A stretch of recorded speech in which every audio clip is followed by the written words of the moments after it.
कहाँ ले जाऊं?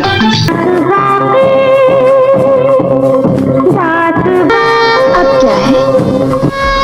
जी नहीं, ये भी मेरा नहीं है। नहीं। तुम्हें ये भी नहीं मालूम कि किसी के रूम में आने से पहले क्या करना चाहिए? नहीं, हमें ये भी नहीं मालूम कि किसी के रूम में आने से पहले। वो बॉलीवुड की सबसे हसीन, सबसे ग्लैमरस और सबसे रहस्यमयी अदाकारा थी, जिसके लाखों दीवाने थे, मगर उसकी मौत पर कोई आंसू बहाने वाला नहीं था। वो परवीन बाबी थी, और जब वो मरी तो अकेले, तन्हा, और 3 दिन तक किसी को खबर तक नहीं हुई। मैं अपने नापाक खून से आपके हाथ नहीं रंगने दूंगी। इंस्पेक्टर है मैम साहब, अपना भी एक।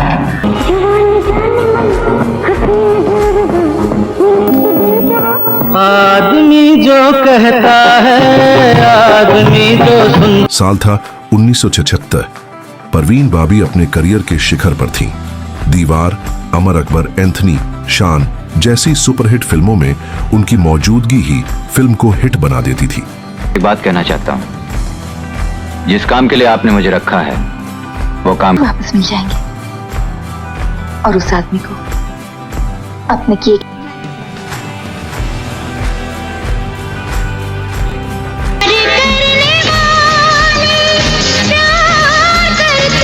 टाइम मैगजीन के कवर पर छपने वाली वो पहली भारतीय अभिनेत्री बनी। एक ऐसा सम्मान जो उस दौर में कोई सोच भी नहीं सकता था, लेकिन जो दुनिया को दिखाई दिया वो सिर्फ चमक धमक थी। जब से तुमको देखा ही करते हैं। जानू मेरी जान, मैं पर पर्दे के पीछे चल रहा था दर्द, अकेलापन और एक खतरनाक मानसिक बीमारी का अंधेरा। परवीन बाबी को हुआ था स्किज़ोफ्रेनिया, एक ऐसी मानसिक बीमारी जिसमें इंसान अपनी सोच की दुनिया में कैद हो जाता है। At the moment I'm working on I've got about 55.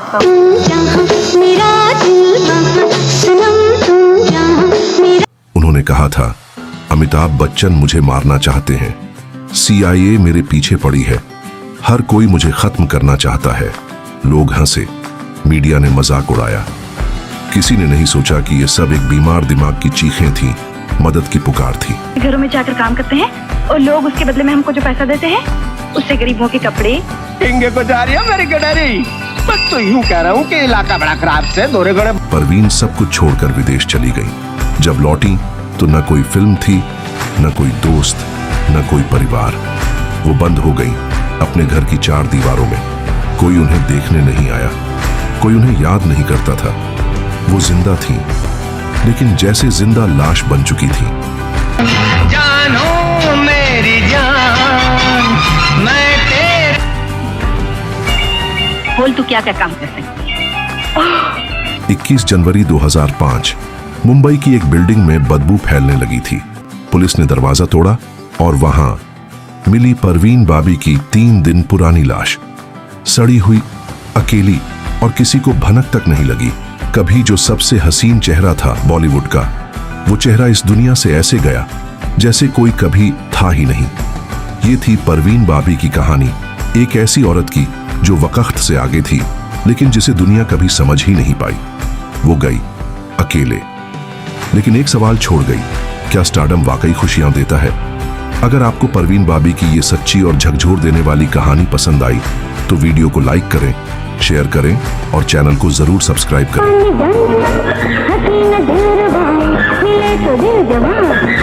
आपके कोट की जेब से गया कहाँ? जी नहीं, सवाल ये है